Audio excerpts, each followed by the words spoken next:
Sacramento community activist Barry Accius went to the scene right after the shooting. He joins me now for more on this. Barry, can you describe what you heard and what you saw on Sunday when you got there? First off, I want to lift up the families and friends that lost a loved one or those who were injured in a heinous act of violence, mass shooting that shouldn't have happened. And I just wanted to lift them up before we even get started. My prayers go out to the families. When I first hit the scene, one of the glaring things that I saw was a young lady with blood all over her clothes and screaming that, they killed her sister. And then the mother running up a few minutes later saying, I need to know if my son was killed, if my son was murdered. My son was there. He's not picking up his phone.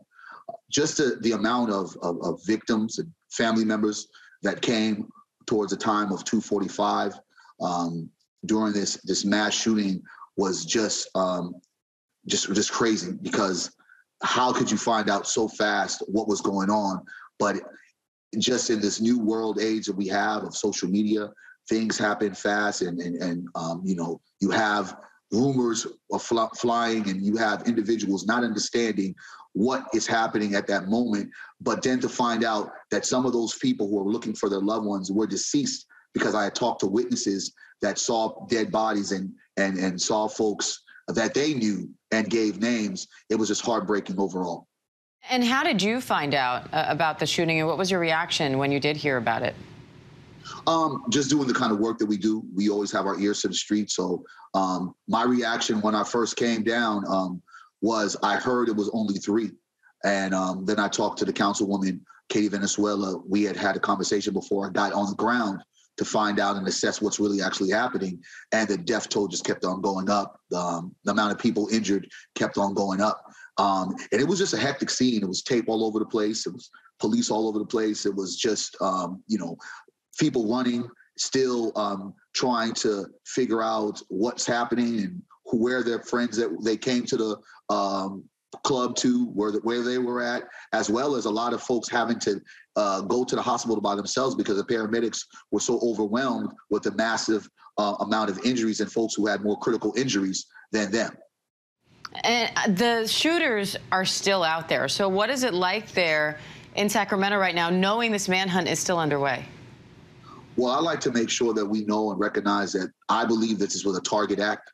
So I don't think that the perpetrators are going to go and be in Sacramento looking for other people.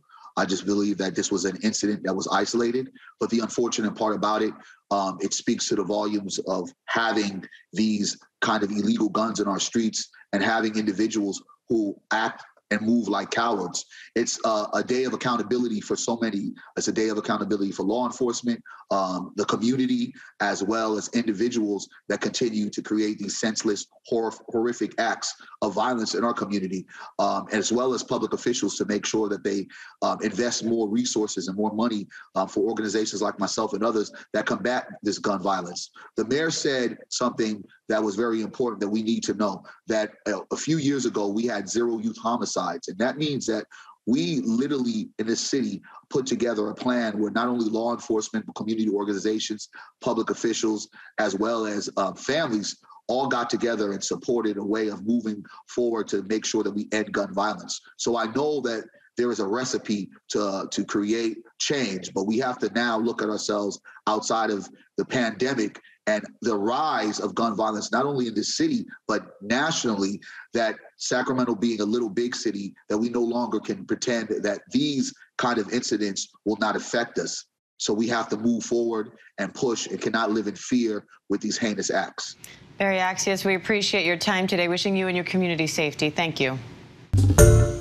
Hi, everyone. George Stephanopoulos here. Thanks for checking out the ABC News YouTube channel. If you'd like to get more videos, show highlights, and watch live event coverage, click on the right over here to subscribe to our channel. And don't forget to download the ABC News app for breaking news alerts. Thanks for watching.